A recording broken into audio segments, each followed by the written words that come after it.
real E-Leezy, nigga. What's happening, man? Feel me? What's good with y'all, man? What's good with y'all?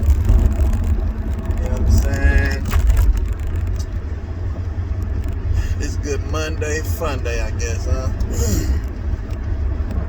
Well, as promised, I'm gonna come back, hit you with a, you know what I'm saying, some Kyrie content, man. You feel me? I know Kyrie been getting a lot of slack, you know what I'm saying, for this recent losing streak, and it seems like he just been put in a terrible position to fail. Like, you know what I'm saying? From the organization, the players, just like everything. Like, you know what I'm saying? He's playing this right here looks just like Cleveland's rookie year when Kyrie came. His first 2 years, they were straight trash.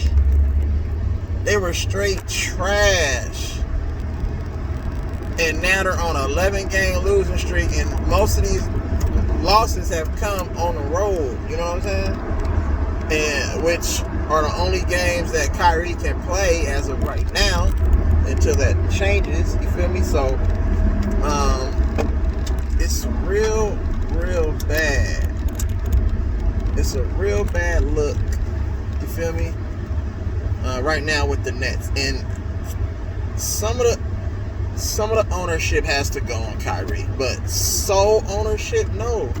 Kyrie is out there doing everything that he can to help the ball club win. Now we know Kyrie is only all of 6'2", 6'3". You feel me? So it's only so much he can do. Like, you feel me? At that size, offensively and defensively. You get what I'm saying? It's like he can't will his team to wins. And I don't think that he can will his team to win because he don't have the personnel. He's playing with mostly all young guys, rookies. Patty Mills, who's hella short but can't defend, but he can shoot threes. Like, but you have to be able to defend. Cam Thomas, young, got an LSU. You got motherfucking Kessler Edwards out of Pepperdine. Like, these guys are fucking young, bro, and inexperienced. Marcus Aldridge has been injured. You know what I'm saying? Nicholas Claxton has been injured. You feel me? So he's playing with all these guys, like, you feel me? A bunch of young guys. Bruce Brown just came back from being injured or whatever. So, how can you expect to win, you know, with the product that you're putting out on the floor every night? And mind you, it starts with the leadership. Front office, Sean Marks, trickle-down effect to all his staff, assistants, you know what I'm saying? Development of player personnel, etc. Like, the whole get-down, bro. It's just like they're not good. Steve Nash is not a defensive coach. Or D'Antoni is not a defensive coach. They have a bunch of coaches on that roster that's not defensive-minded. Everything is straight offense. You will never win like that. Like, you feel me? If you come from a motherfucking, if you were a player in your heyday and you were known as a straight up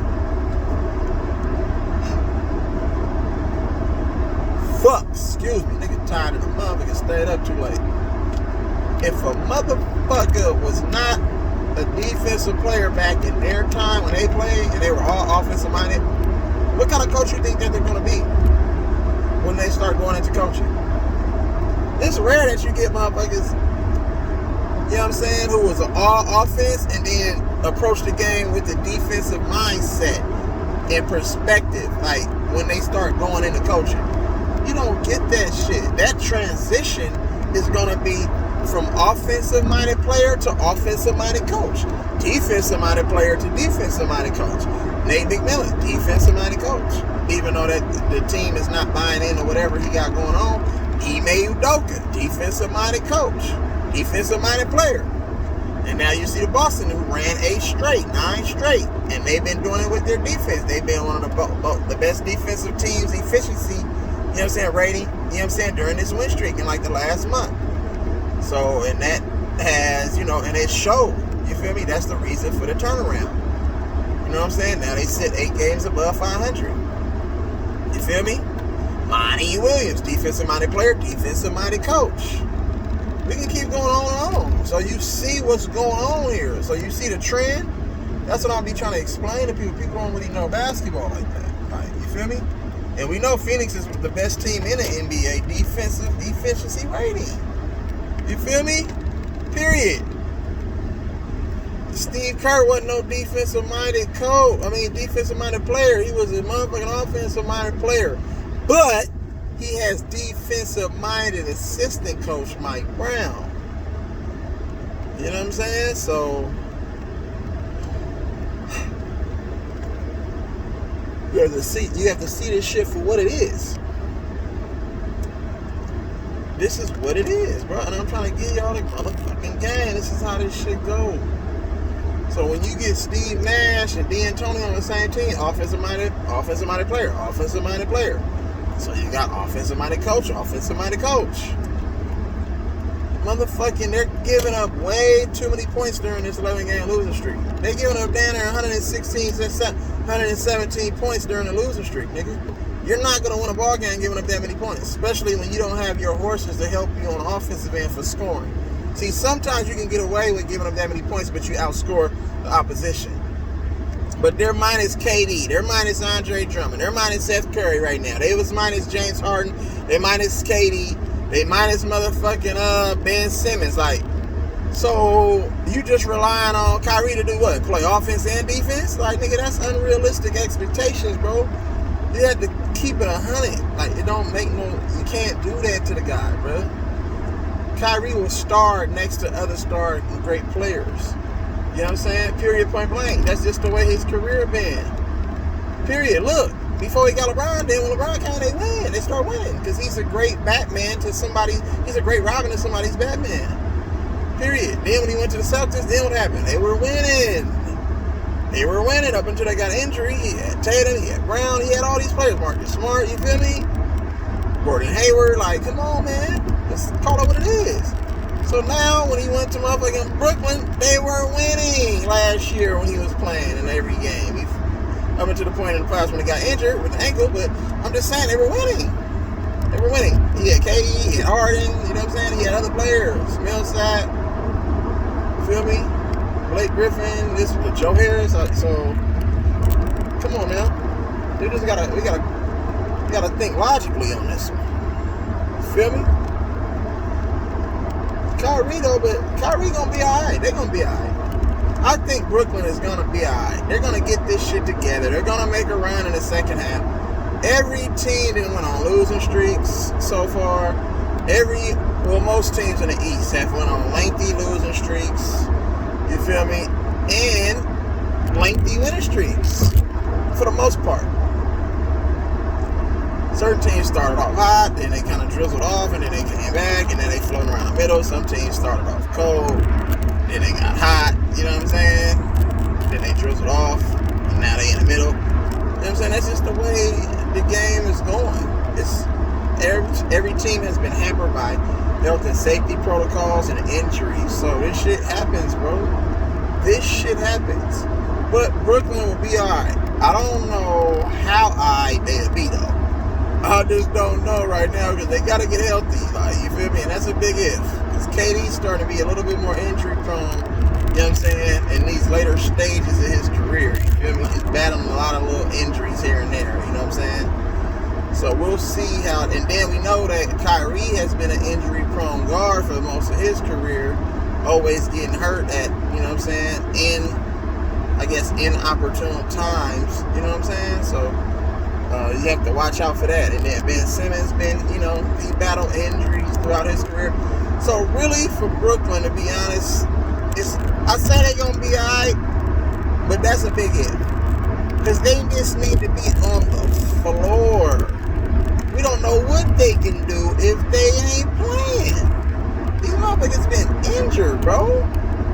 I just don't know how good I just don't know the reality of it. They're probably not going to be a top 4 team in the East. Meaning that they might have to go on the road first round and play on the road. So that means somebody else's game 7 is going to be in their building. They're going to be on the road for that. And then moving forward throughout the playoffs, depending on the matchups. You feel me? But Kyrie get a lot of motherfucking unjust motherfucking blame and responsibility by it. You know what I'm saying? Yeah, Kyrie is, you know what I'm saying, a superstar player, but he's a superstar player to another superstar player. He can't lead a team by himself. You know what I'm saying? He can't do that. Like, he just can't do that. Period. And that's not no knock on him. That's just the reality of the situation, bro. And that's why I put Iverson above most point guards, bro. Because what Allen Iverson was able to do with less was crazy, bro. But Allen Iverson did have high character, high IQ guys, though, real talk. You know what I'm saying? He had high character, high IQ guys. He did. You know what I'm saying? DC, Dikembe, motherfucking, Kilbay, George Lynch.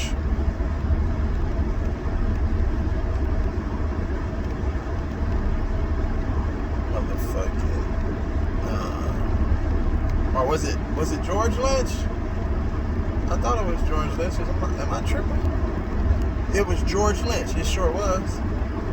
It was George Lynch, Aaron McKee, you feel me? Matt Geiger, Eric Snow, Roger Bell, motherfucking Jermaine Jones. They had hella motherfuckers, bruh. They had hella different motherfuckers. And then you gotta look at the coach. See, Allen Iverson was the offense nigga, and then you gotta look at Larry Brown. Larry Brown was defensive minded coach, slow the game down, execute offense, run offense and execute. It wasn't no run and gun because they didn't have that type of personnel to do so. You feel me? Think about that shit.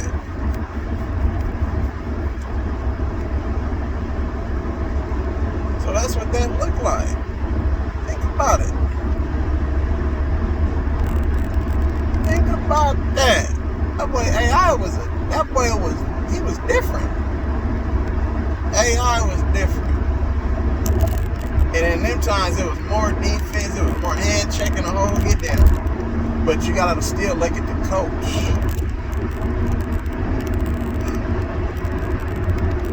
They had defensive minded coaches. Period, point blank. Defensive minded coaches.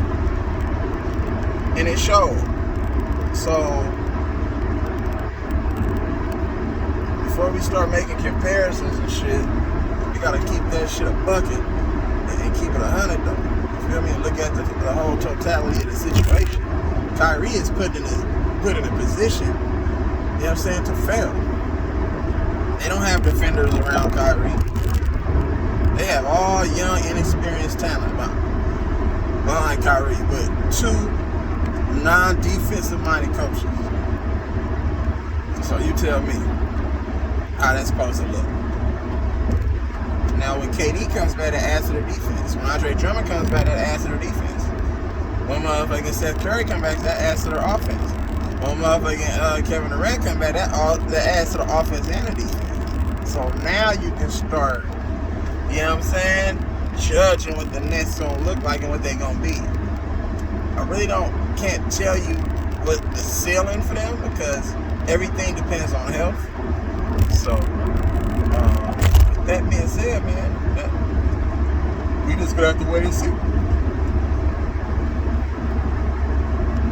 So, let me know what y'all think, man. You know what I'm saying? Hit them thumbs up. You know what I'm saying? Get them views up, man. Get them likes up. You feel me? Support your boy. You know what I'm saying? That's what this shit all boils down to. We support each other. You feel me? You know I'm gonna keep it a buck with y'all. Keep it 100, man. Make sure y'all love, live life. You know, smile, laugh, cry, and stop yawning like I am. I'm yawning like a motherfucker. Shit. So hope y'all have a blessed evening, man. Enjoy these games or enjoy some special quality time, man, with your significant other, man. You feel me? So, you know what I'm saying? Salute for the real one, man. Peace and blessings always.